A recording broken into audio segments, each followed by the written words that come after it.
الحاج جابر الرويني عمدة الحمراوي. أهلا بحضرتك في برنامج بين الناس. وبنحب نتعرف من حضرتك على الحالة الأمنية في محافظة كفر الشيخ بصفة عامة، وعن قرية الحمراوي بصفة خاصة. أهلا بكم وبالجريدة الدائرة الحمراء، وأهلا بكم في قرية الحمراوي. وبالنسبة للحالة الأمنية في قرية الحمراوي، الحمد لله احنا دلوقتي في أسعد حال وفي أحسن من الأول بكتير.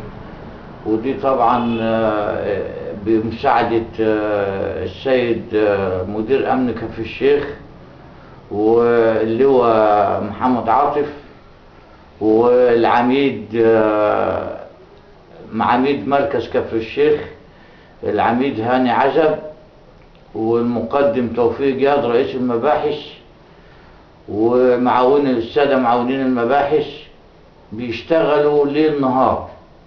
يعني ساعة الواحد ما بيطلب في أي واحد بيكون موجود، العربية بتكون موجود بعد 10 دقايق. احنا بينا وبين كفر الشيخ 3 كيلو، والحالة الأمنية انظبطت خالص في الحمراوي، وتم القبض على الخارجين عن القانون كلهم، والقرية دلوقتي أصبحت في أمن وأمان والحمد لله. الحمد لله.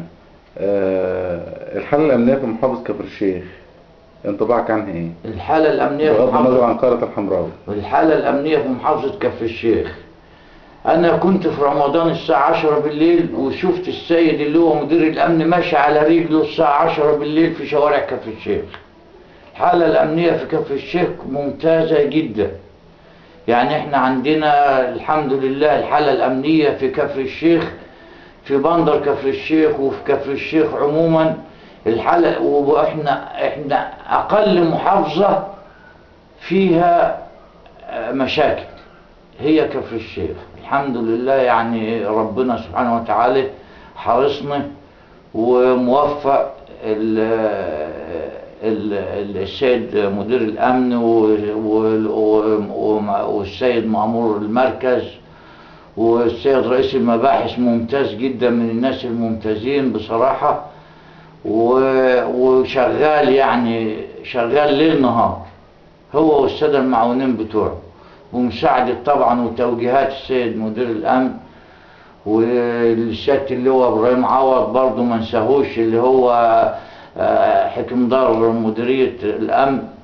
ده راجل بيجي يمر على الغفر على البريد وعلى المنشآت، بيجي يمر بنفسه. لواء بيجي يمر في الأمن والأمان، والمأمور بيجي الساعة 1 بالليل والساعة 12 بالليل بيلف في القرية على الغفر، وبيتمم على الغفر وبيغيب اللي مش موجود. يعني ان شاء الله امن وامان في كفر الشيخ كويسة جدا، وبالنسبة لمحافظة كفر الشيخ فيها الامن والامان متوفر ان شاء الله. الحمد لله رب العالمين. طيب، الحاج جابر الرويني، تلغراف سريع لأهالي قرية الحمراوي. اهالي قريتي واهلي وكلهم اهلي، وانا بطلب منكم انك انتوا ربنا سبحانه وتعالى يديكم الصحة ويكرمكم، وكل واحد يشتغل وكل واحد يحافظ على الأمن والأمان وعدم المشاكل، لأن احنا عائلات كبيرة واحنا ناس كويسين والعائلات كلها. وإن شاء الله احنا عندنا أقل نسبة من نسبة للأول دلوقتي. إن شاء الله أي مشكلة بنخلصوها، وبنعمل مجلس عرفي مجالس عرفية وبنخلص. وأنا عاوز أهل بلدي يبقوا أحسن قرية في المحافظة، وعاوزهم يكونوا إن شاء الله قدوة، لأن كانت سمعة الحمراء وحشة قبل كده، إنما دلوقتي إن شاء الله يعني القرية وأهلي وعيلتي وجميع العائلات كلهم حافظوا على الأمن والأمان. تمام. طيب، تلغراف لرجال الشرطة ممثلين في مأمور اسم كفر الشيخ ورجال مباحث. بقول لهم ربنا معاكم وعاوز منهم المزيد، برضه يعني انا عاوز المزيد من السيد المأمور المركز. الراجل شغال ليل ونهار، قاعد في مكتبه ليل ونهار، وبيطلع مرور بيجي يمر. والسيد رئيس المباحث ربنا يوفقه، المقدم توفيق جاد، ده من احسن ضباط المباحث اللي جات مركز كفر الشيخ، وراجل عارف ربنا وما بيظلمش حد. طيب تلغراف للسيد مدير امن كفر الشيخ. بقول له ربنا يكرمك، وان الراجل ده راجل شغال فعلا. الراجل ده عمل لنا اجتماع مرة واثنين وثلاثة، وفي الاجتماع قال مكتبي مفتوح لكل عمد البلاد وكل الناس، وراجل في منتهى الاخلاق. يعني بقول مكتبي ليل ونهار، اطلبني ومديني تليفونه، اطلبني في اي ظروف، اطلبني بالليل وبالنهار. والمركز اطلب المركز، لو المركز ما استجابش الجأ لي. انما الحمد لله المركز بيستجيب، والسادة الضباط يعني بيستجيبوا في اي بلاغ، في اي حاجة بعد 10 دقائق بلاقي العربية عندي في الحمام. تمام. تلغراف للسيد محافظ كفر الشيخ.